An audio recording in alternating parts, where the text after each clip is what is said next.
기도하면서 나는 하나님을 믿는다라고 고백을 합니다. 찬양도 힘을 다해서 찬양합니다. 기도도 열심으로 합니다. 아멘도 화답을 잘합니다. 그런데 교회 문을 나서고 나면 우리의 마음이 불안해지는 것을 경험할 때가 있습니다. 어떤 문제가 딱 부딪히면 어떻습니까? 하나님이 안 계신 것처럼 우리가 두려워 떨 때가 있습니다. 마치 길을 잃어버린 아이가 무서워서 두려워서 막 우는 것처럼 그런 말씀입니다. 왜 그럴까요? 예배 드릴 때는 괜찮은데 문만 나서면 금방 어떤 조그만 문제만 와도 그냥 좌절하고 넘어지는 것이 왜 그럴까요? 혹시 우리가 이것을 저와 여러분들이 믿는다고 말하면서 혹시 머리로만 지식으로만 믿는 것은 아닌지, 아니면 그냥 기분에 따라서 흔들리는 감정에 의해서 신앙생활을 하고 있지는 않은지 우리는 살펴봐야 됩니다. 자, 우리가 오늘 히브리서 11장을 읽었습니다. 히브리서 11장은 믿음장입니다. 이 당시에 히브리서 편지를 받은 교인들은요, 로마로부터 엄청난 핍박을 받았습니다. 다른 이유가 아니고 예수님을 믿는다는 이유로요. 재산도 다 몰수당하고요, 감옥에 갇히기도 하고 때로는 생명의 위협까지 받았습니다. 그들의 눈에 보이는 현실은 정말로 그 자체, 절망 그 자체였습니다. 자, 오늘 말씀은 뭐냐면 그렇게 힘들어하고 있는 그 교인들에게 하나님께서 말씀해 주시는 거예요. 진짜 믿음이 무엇인지, 그리고 그 믿음이 어떻게 이 절망적인 상황을 벗어날 수 있게 할 수 있을까? 이것에 대해서 말씀을 하고 있는 것입니다. 그래서 어떤 면에서 한마디로 말하면 여러분들은 믿음의 야성을 키워라. 야성이라는 말 많이 들어봤죠? 응? 개척자의 정신. 한번 믿음으로 살아봐라. 나는 믿음으로 살려라. 이런 마음을 가져라는 의도에서 말씀을 우리들에게 해 주신 것 같습니다. 자, 그러면 성도 여러분, 우리가 이 험한 세상에서 믿는 사람으로 야성을 가지고 살아가기 위해서는요, 첫 번째는요, 항상 미래의 복을 지금 현재 손에 잡아야 된다는 사실입니다. 히브리서 11장 1절 말씀이죠. 믿음은 바라는 것들의 실상이요 보이지 않는 것들의 증거다라고 말씀하고 있습니다. 이 히브리서 11장 1절 말씀은요, 믿음에 대해서 가장 완벽하면서도 심오한 정의를 내린 내용입니다. 실상이라는 단어, 이거는 법적인 용어더라고요. 보니까 말씀드리면 소유 권리증 같은 거, 소유 권리증 가지고 있으면 내 거예요, 남의 거예요? 내 거잖아요. 이런 소유 권리증에서 말씀하고 있습니다. 분명하다는 겁니다. 확실하다는 겁니다. 네가 권리증을 가지고 있는 것처럼 확실하다. 그냥 잘하면 어떻게 하면 되겠지 라는 막연한 바람이 아니라는 사실입니다. 지금 나한테 손에 들어오지는 않았지만 이미 내 것이라고 확정짓는 소유 증서와 같다, 믿음은. 이렇게 말씀하고 있습니다. 또 보이지 않는 것들의 증거니 무엇이요? 믿음이요. 여기 증거라는 말도 판사가 이제 법정에서 판결을 내리잖아요. 근데 판결을 내릴 때는 항상 무엇을 가지고 근거를 해서 판결을 내리면 증거, 심적 증거, 심리적인 증거가 아니고 확실한 물적인 증거, 이런 증거가 있다. 이런 증거가 있으니까 믿음대로 살아라, 이렇게 말씀해 주고 있는 것입니다. 근데 세상 사람들은 어떻습니까? 눈에 보이는 것을 증거로 삼아요. 우리는 믿음을 실상이요 믿음을 증거라고 삼지 있지만 세상 사람들은 어떻습니까? 보여주면 믿겠다 그럽니다. 보여지는 것. 그래서 언제 위로 많이 받습니까? 출세할 때. 언제 위로 많이 받습니까? 그래서 마음이 든든해집니까? 통장에 잔고가 쌓일 때. 언제 또 위로받습니까? 건강검진을 해보니까 내 몸이 30대로 나왔을 때 좋아요 안 좋아요? 뭐 이런 것들. 근데 여러분, 성경은 정반대로 말합니다. 세상 사람들은 보이는 것으로 위로 삼으려고 하지만 성경은 뭐라고 말씀하고 있냐면 믿음이 증거다. 믿음이 소유권이다. 믿음이 바로 확실한 물적인 증거다. 믿음이다. 믿음으로 살아야 한다라는 사실을 말씀해 주고 있습니다. 여러분, 우리의 믿음이 때로는 눈에 보이지 않고 손에 잡히지 않고 귀에 들리지 않는 것처럼 느껴질 때가 있습니다만은, 하나님께서 말씀하셨다면 그것을 이미 이루어진 사실로 받아들이는 태도, 지금 아직 이루어지지 않았지만 이미 이루어진 사실로 받아들이는 그런 그와 같은 믿음의 태도가 바로 성경에서 말하는 믿음의 본질이라는 겁니다. 여러분, 성경은 저와 여러분들에게 느낌을 의지하라라고 말씀하지 않습니다. 성경은 우리들에게 상황을 믿으라라고도 더더욱 말하지 않습니다. 성경에서 말하는 것은 뭐냐 하면 변치 않는 하나님의 약속을 사실로 받아들이는 그 확신, 변치 않는 하나님의 약속을 사실로 받아들이는 그 확신을 가지고 살아야 된다. 여러분, 누가복음 6장에 보게 되면 노아 그분에 대해서 말씀을 해주고 있습니다. 하나님께서 죄악이 너무나 관영했기 때문에 이 세상을 홍수로 쓸어버리겠다 말씀을 하셨죠. 방주를 만들려고 하셨죠. 사실 그 당시에 보니까 창세기서를 쭉 읽어보게 되면 학자들도 뭐라고 말하냐면 큰 비가 와서 막 뭐 이렇게 힘들어하는 그런 흔적은 찾아볼 수 없었다, 이렇게 말하는. 그러니까 홍수라는 개념이 거의 없을 때였죠. 항상 그때는 어떠냐면 그냥 상식적으로 생각할 때 항상 하늘이 푸르고 땅은 평안한 그런 분위기였습니다. 여러분, 세상 사람들이 볼 때는 무슨 홍수야, 이렇게 맑은데, 눈에 보이는 건 깨끗함이었잖아요. 절대로 홍수는 일어나지 않아 라고 생각했죠. 하지만 노아는 어떻습니까? 세상 사람들에게 보이지 않는 또 다른 증거를 가지고 있었습니다. 그게 뭐냐면 하나님의 말씀이라는 겁니다. 하나님의 말씀을 실상으로 받아들였다는 겁니다. 하나님께서 말씀하셨기 때문에 반드시 그렇게 된다, 이렇게 노아는 받아들였습니다. 여러분, 사람들이 하나님의 말씀을 붙들고 막 산 꼭대기에다가 배를 짓는 노아를 보고 얼마나 조롱했겠어요. 그죠? 1, 2년도 아니고 무려 120년 동안 그 산 위에다 배를 만들고 있었을 때에 얼마나 많은 사람들이 비웃었겠어요. 얼마나 많이 외로움도 느꼈을 거라고 생각됩니다. 하지만 노아는 어떻습니까? 해맑은 하늘을 바라보지 않았습니다. 장차 다가올 이 심판의 비를 믿음의 눈으로 바라보았다. 하나님께서 말씀하셨기 때문에 반드시 이 땅에는 홍수로 심판을 받을 것이다라는 사실을 기억했습니다. 노아에게 있어서 믿음은요, 그냥 마음으로만 느껴지는 느낌 아니었습니다. 약속하신 미래를 현실로 끄집어 내리는 그 은혜를 누렸습니다. 여러분, 저와 여러분들도요, 하나님의 약속을 저와 여러분들의 삶 속에 끌어내릴 수 있는 은혜가 있기를 원합니다. 사람들은 비웃었어요.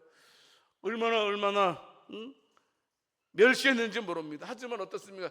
그 약속을 믿었기 때문에 조용히 묵묵하게 끝까지 방주를 지어낼 수 있었습니다. 흔들리지 않고 포기하지 않고.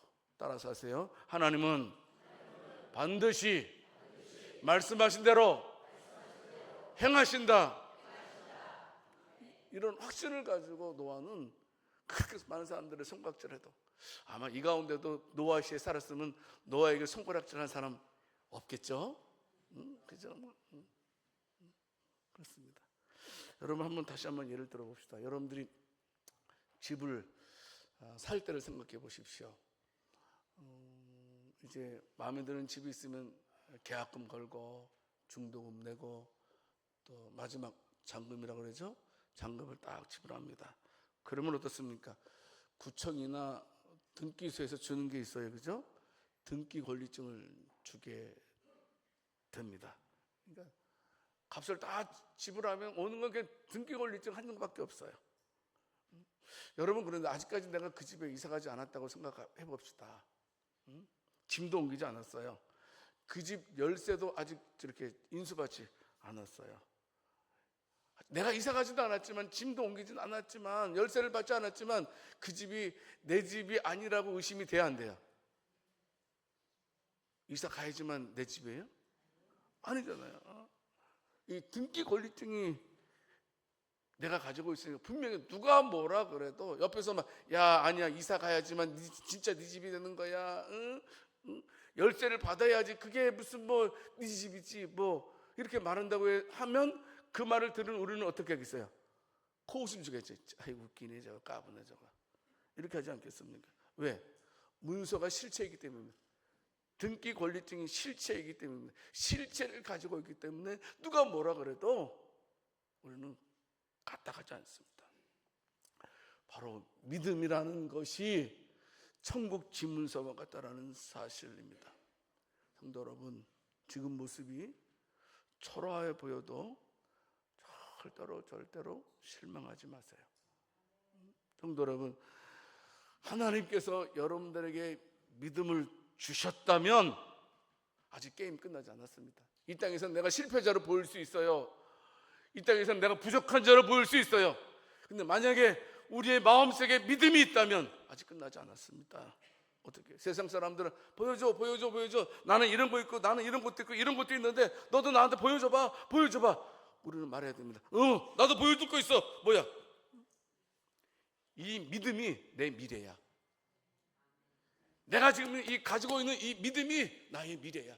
이걸 갖다가 아주 자랑스럽게, 예수 믿는 것을 자랑스럽게 생각하는 은혜가 있기를 원합니다.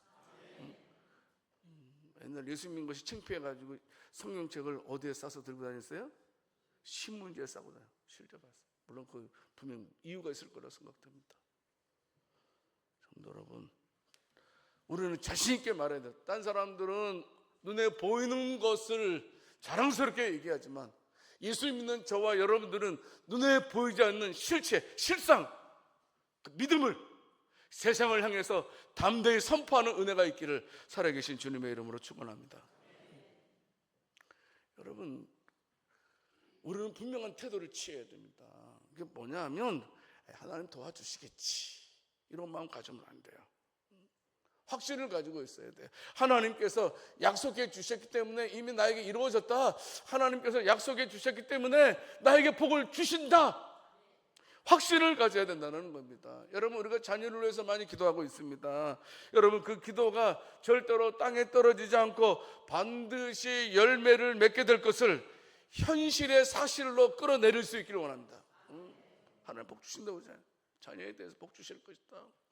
질병의 문제도 마찬가지입니다. 여러분, 치료의 광선이 이미 나에게 비치고 있음을 선언하시기 바랍니다. 나에게 이미 치유의 광선이 이미 비치고 있다. 선언해야 됩니다. 선포해야 된다는 사실입니다.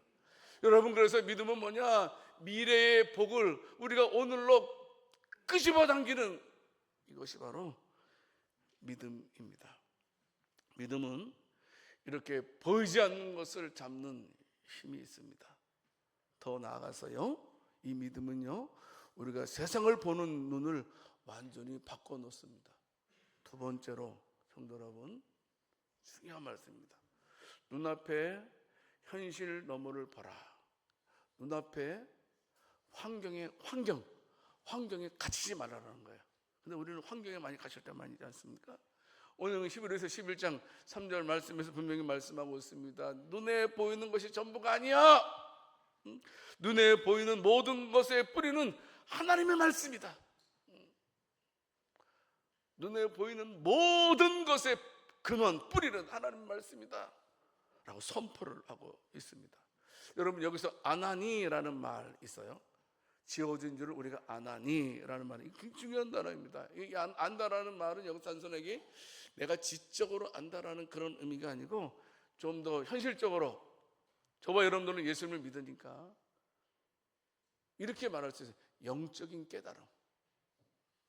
영적인 깨달음. 여러분, 세상 사람들은 눈에 보이는 것이 물질이 전부라고 말합니다. 돈이 있어야 행복하고 권력이 있어야지만 안전하다고 생각합니다. 그렇지 않습니까? 진화론자들은 어떻습니까? 이 세상이 우연하게 생겨났다라고 말합니다. 그러나 믿음은 그렇지 않습니다. 이 믿음은 이 세상의 기원이 물질이 아니고 하나님의 말씀으로 보게 합니다. 성도 여러분, 어떤 면에서 히브리서 11장 3절 말씀 다시 한번 띄워주세요. 이 말씀은 창조의 비밀에 대해서 말씀하고 있는 것입니다. 뭐냐면 눈에 보이는 이 모든 화려한 세상, 어마어마한 거대한 우주, 이런 것들이 눈에 보이는 어떤 것으로 만들어진 것이 아니고 눈에 보이지 않는 하나님의 능력과 말씀으로 만들어졌음을 믿으시길 바랍니다. 믿음은 현실만 보는 것이 아니라는 겁니다. 물론 현실 속에서 살아가죠. 현실 무시할 수 없지요. 그런데 중요한 것은 뭐냐면 현실 뒤에서 일하시는 하나님을 볼 줄 알아야 된다는 겁니다. 우리는 하나님을 믿는다고 말하면서도 하나님을 보지 않아요. 하나님을 믿지 않아요. 믿는다고 말하면서도 믿지 않아요. 아이러니하죠. 여러분, 우리가 우리의 눈이 열리게 되면요, 이 세상에 우연이라는 말은 없어지고, 아, 하나님의 섭리였구나, 하나님의 주권이었구나, 하나님의 간섭이었구나 라로 우리는 말하게 됩니다. 성도 여러분, 저와 여러분들에게도 진정한 영적인 깨달음이 일어나기를 원합니다. 열왕기하 6장을 보게 되면 엘리사의 이야기가 기록되어져 있습니다. 그때 이스라엘이 아람 군대와 이렇게 대치하는 상황이에요. 아람 국가가 아주 강한 나라거든요. 근데 이 아람 국가가 회의만 하면 희한하게 이스라엘 그걸 다 알아. 그러면 왜 안 거죠? 분명히 여기 내부 첩자가 있다고 생각합니다. 누군가 이쪽으로 알려준다. 근데 알게 됐어요. 어떻게 알았어요? 아, 아람 군대 모두를 회의하는 것은 저 엘리사라는 사람이 있는데, 선지자인데 그 사람이 알아서 알려주는 거다. 그래서 아람 군대가 수많은 사람, 군사들 창과 칼로 어떻습니까? 엘리사가 있는 도단성을 겹겹이 둘러쌉니다. 얼마나 어마어마한 무기를 가지고 지금 둘러싸는지 모릅니다. 엘리사의 사환이 어때요? 아침에 아이고 잘 잤다 하는 순간 딱 보니까 앞에 뭐가 있어요? 어마어마한 군대가 막 칼과 창으로 뭔가 무기로 지금 자기의 성을 둘러싸고 얼마나 뒤로 자빠졌죠. 어떻게든 큰일 났습니다. 큰일 났습니다. 어찌하면 좋겠습니까? 어찌하면 우리가 어찌하리까? 라고 엘리사에게 말을 하죠. 근데 엘리사는 깜짝도 안 하는 거예요. 끔찍도 안 하는 거예요. 그런 거 보면 좀 얼마나 놀랬겠어요. 나를 죽이려고, 나를 잡으려고 수많은 군대들이 와서 에워싸고 있는데, 그 이유는 다른 게 아니었습니다. 엘리사는 육신의 눈 너머에 있는 영적인 실제를 보았습니다. 그래서 열왕기하 6장 17절 말씀을 통해서 보게 되면 엘리사는 이렇게 기도하죠. 하나님, 저 사환, 청년의 눈을 열어주세요. 그랬더니 어떻게 됐어요?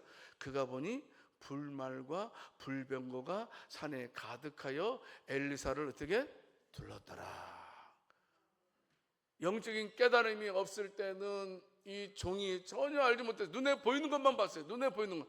근데 영적인 눈이 열리니까 눈에 보이지 않는 것들을 보게 되어서 승리할 수 있었던 것을 보게 됩니다. 여러분, 눈이 열리니까 이제까지 함께했던 그 온갖 두려움, 무서움이 한순간에 평안으로 바뀌는 거예요. 영적인 눈이 열리지 않을 때는 막 떨었단 말이에요. 근데 영적인 눈이 딱 열리니까 어이구 이렇게 되는 거예요. 그래. 여러분, 저와 여러분들도 항상요, 믿음의 눈으로 내 자신을 바라볼 수 있기를 원합니다. 여러분, 여행도 다니시는 분들은 뭐 유럽 같은 데 보면 아주 오래된 성당들이 있어요. 그죠? 성당들이 있는데 이 오른쪽 그 창문 같은 거 있죠. 이걸 갖다가 스테인드 글라스라 그래요. 스테인드 글라스라 하는데, 이 바깥에서 보게 되면 이 스테인드 글라스가 이렇게 칙칙하고 볼품 없어요. 근데 안에 들어가서 햇빛이 비치면 이렇게 화려하게 보여요. 안에서만.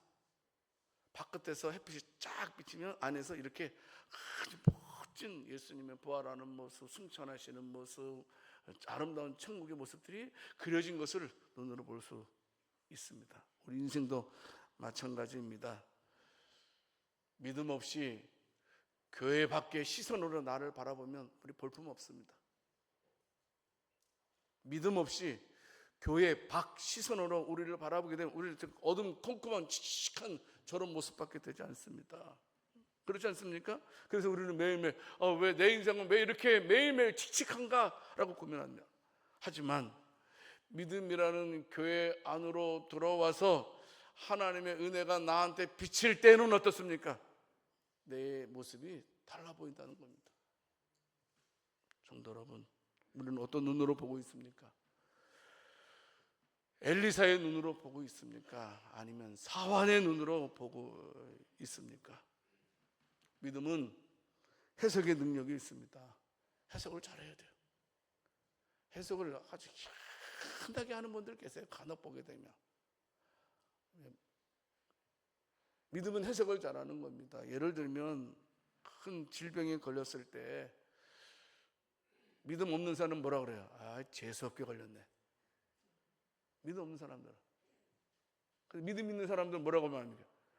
분명히 하나님께서 이 일을 통해서 일하실 거야. 내가 지금 어려운 일을 당하지만 분명히 하나님께서 나를 위해서 일해 주실 거야 라는 그런 믿음을 가지고 해석을 합니다. 우리는 세상의 안경을 벗어버리고 믿음의 안경을 써야 됩니다. 여러분, 왜 어렵지 않겠습니까? 얼마나 요새 지금 경기적으로 경제적으로 정치적으로 굉장히 혼탁한 시대에 살아가고 있습니다. 또 뿐만이 아니죠. 자녀들이 속을 썩일 수도 있을 것입니다. 하지만 눈에 보이는 대로 판단하면 안 된다는 겁니다. 꼭 명심하십시오. 눈에 보이는 대로 판단하지 말고 그 배후에서 일하시는 하나님을 볼 수 있기를 원합니다.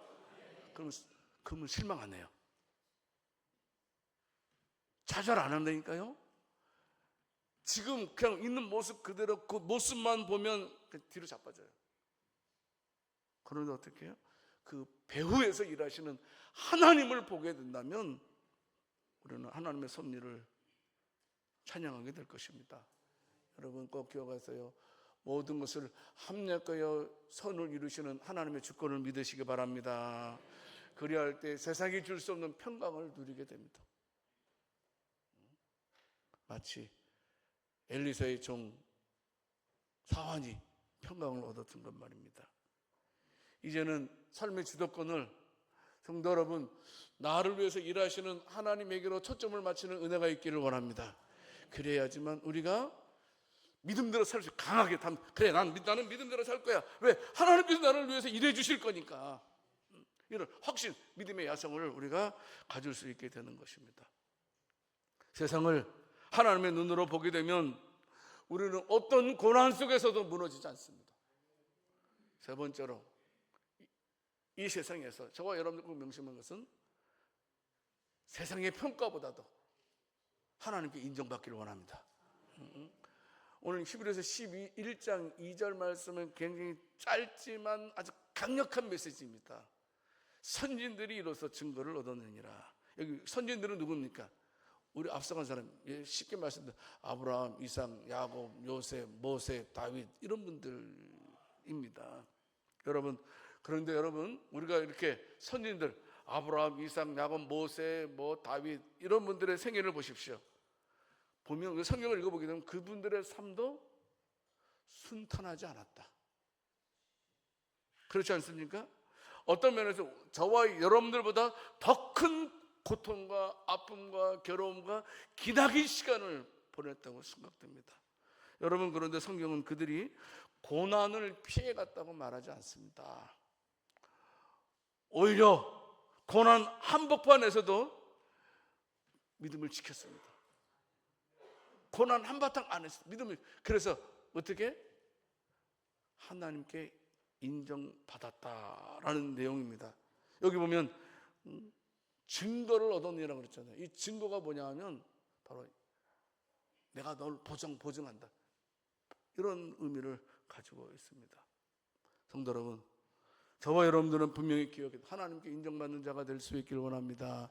우리 하나님 바라보고 나아가면 하나님께서 우리를 이기게 하시고 결국은 우리를 인정한, 내가 너를 보증한다. 여러분, 누군가 나를 보증한다는 말 해주면 기분 좋아요, 안 좋아요? 옆 사람을 내가 당신 보증할게 한번 해보세요. 보증하고 싶지 않아요? 여러분, 그 말 들으면 기분이 좋아요, 안 좋아요? 나를 믿어준다는 거예요. 근데 하나님께서 선진들의 증거를 얻은, 바로 이 증거가 뭐냐면 내가 이들을 보증한다, 보증한다, 이런 말씀입니다. 요셉의 인생을 한번 살펴보도록 하겠습니다. 여러분, 요셉이 어렸을 때 꿈을 꿨습니다. 그렇죠? 형들이 막 대노했죠. 이놈 봐라 하면서 대노했다. 아버지가 특별히 요셉을 또 유별나게 또 사랑해가지고 채색 옷을 입혔잖아요. 형들이 얼마나 꼴싸나게 받는지 몰라요. 그래서 형들이 어떻습니까? 결국에 그 요셉을 팔아넘깁니다. 뿐만 아니죠. 이제 보드발의 집에 갇혀도 억울한 누명을 쓰고 감옥에 갇혔습니다. 여러분, 그래서 그가 보통 학자들이 17세에 팔려가서 30세에 애굽의 총리가 돼요. 그러면 무려 13년 동안, 13년의 세월을 보게 되면 이 요셉의 생활은 어떠냐면 끝없이 추락하는 것처럼 보입니다. 끝없이 완전히 소망 없는 사람처럼 끝없이 추락하는 요셉의 모습처럼 생각될 것입니다. 만약에 요셉에게 하나님을 향한 확신이 없었다면 아마 요셉은, 저는 나이가 어리지만 스트레스 받아가지고 화병으로 죽었을 것 같아요. 왜냐하면 이렇게 나를 통해서 우리 가족을 섬기고 우리 민족을 살리겠다고 이렇게 약속해 주셔놓고 대래 그냥 내리막길로 꽂으시니까 얼마나 당황했겠습니까? 여러분, 그런데 요셉은 어떻습니까? 아무리 계속해서 추락을 해도요, 잊지 않은 것이 있어요. 하나님은 나와 함께 하신다. 우리 같으면 왜 하나님 나와 함께 하지 않습니까? 하나님이 함께 하지 않으니까 내가 이렇게 내려가는 건 아닙니까? 이렇게 할 텐데, 아니, 절대로 요셉은 한 번도 의심하지 않았습니다. 요셉에게 있어서 어떤 면에서 고난은 하나님을 원망할 이유가 아니었습니다. 하나님의 더 큰 계획이 이루어지는 과정이었습니다. 훗날 형들을 만났을 때 요셉이 형들에게 뭐라고 말합니까? 창세기 50장 20절 말씀에서 형님들 염려하지 마. 형님들이 나를 해하려고 했지만 아니야, 하나님께 그 선으로 바꾸셔가지고 우리 식구들을 살리려고 한 거야 라고 대래 위로하는 모습을 보게 됩니다. 성도 여러분, 요셉의 믿음은요, 감옥이라는 환경에 갇히지 않았다는 겁니다. 이게 믿음의 벽포입니다. 절대 저와 여러분들도 환경에 저와 여러분들이 갇히지 않기를 원합니다. 여러분, 환경이 매일 좋을 수 없다니까요. 여러분, 때로는 일이요, 뒤로 자빠졌는데 어디가 깨져요? 코 깨질 수 있다니까요. 실제로 말도 안 되는 일이 나한테 일어날 수 있다니까요. 여러분, 그래도 어떻게 해요? 거기에 내가 매몰되면 안 돼요. 하나님의 계획이 있다, 하나님의 간섭이 있다, 하나님의 일하심이 있다, 이걸 우리가 바라봐야 된다는 겁니다. 여러분, 세계적으로 우리 그리스도인들이 많이 부르는 찬송가가 뭐냐면 413장이에요. 내 평생에 가는 길인데요, 이것을 작곡하신 분이 누구냐면 스페포드라는 분이 작곡했어요. 이분은 시카고에서 아주 유명한 변호사입니다. 근데 한순간에 어떻습니까? 화재로 전 재산을 다 잃어버리게 됩니다. 얼마나 그 당황이 있겠어요, 가족들도. 그래서 가족들을 위로하기 위해서 가족과 함께 이제 유럽 여행을 가기로 합니다. 근데 자기는 일이 있어서 먼저 부인과 딸 4명을 먼저 보내게 됩니다. 근데 여러분, 먼저 보낸 부인과 4명의 딸이 풍랑을 만나게 됩니다. 거기서 4명의 그 이쁜 4명의 딸들이 다 죽습니다. 오직 하나 아내만 혼자 살아남게 됩니다. 얼마나 당황했는지 모릅니다. 그래서 너무나 가슴이 아파서 배를 타고 자기의 딸들이 빠진 그 바다를 지나가게 됩니다. 여러분, 거기 지나갈 때 그 아버지의 마음은 어떻겠습니까? 때로는 절망도 나오고 한숨도 나오고 때로는 분노도 나올 수밖에 없는 상황 아니겠습니까? 여러분, 그런데요 이분이 그런 상황에 환경에 빠지지 않고 하나님의 평강을 누렸대요. 그래서 선실로 돌아와가지고 펜을 들고 고백했대요. 내 평생에 가는 길 순탄하여 늘 잔잔한 강 같든지 큰 풍파는 무섭고 어렵든지 나의 영혼은 늘 편하다. 내 평생에 가는 길 순탄하여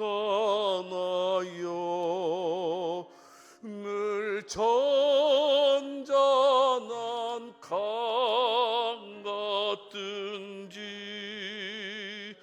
큰 풍파로 무섭고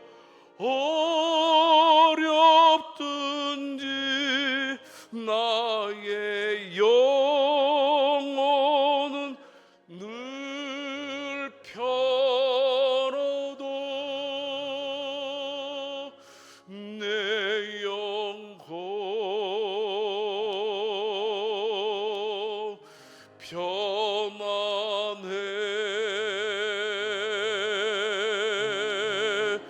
내 영혼 편안해.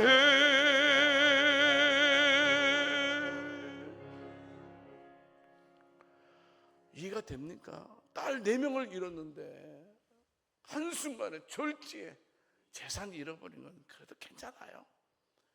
딸을 4명이나 잃어버렸는데 얼마나 고통스러운 상황이었겠어요. 이런 고백을 한다는 게 이해가 되지 않아요. 분명한 것은 환경은 지옥 같았습니다. 근데 어떻게 해요? 하나님을 향한 믿음의 확신이 그 환경을 덮어버린 거예요. 하나님 나와 함께 하신다. 하나님 나 지켜주신다. 이게 진짜 믿음의 힘입니다. 성도 여러분, 우리는 기억하시기 바랍니다. 내가 겪는 고난은 하나님께서 나를 죽이기 위해서 주는 것 아닙니다. 아멘 하세요. 절대로, 결코, 절대로 내가 당하는 어려움은 하나님께서 나를 죽이기 위해서, 못 살게 굴기 위해서 주시는 것 절대 아니라는 겁니다. 하나님께서 하나님의 방법으로 나를 단련시키는 줄로 믿으시기를 바랍니다.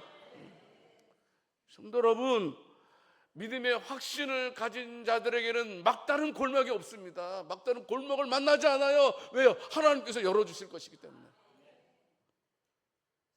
그러므로 어려울 때마다 웅크리지 마세요.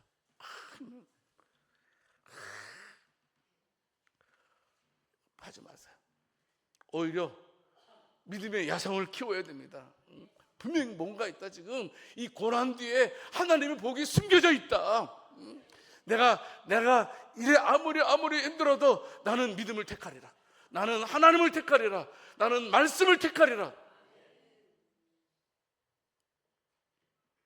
그러면 우리 하나님께서 우리를 예면하지 않고 결국 말씀하실 겁니다. 잘했어. 그래, 잘했다. 내가 너를 보증한다. 끝까지 인내하면서 소망을 하나님께 두는 저와 여러분들이 될 수 있기를 살아계신 주님의 이름으로 축원합니다. 말씀을 맺겠습니다. 여러분, 믿음의 야성을 가집시다. 확신을 가집시다. 여러분, 집문서만 있으면 되잖아요.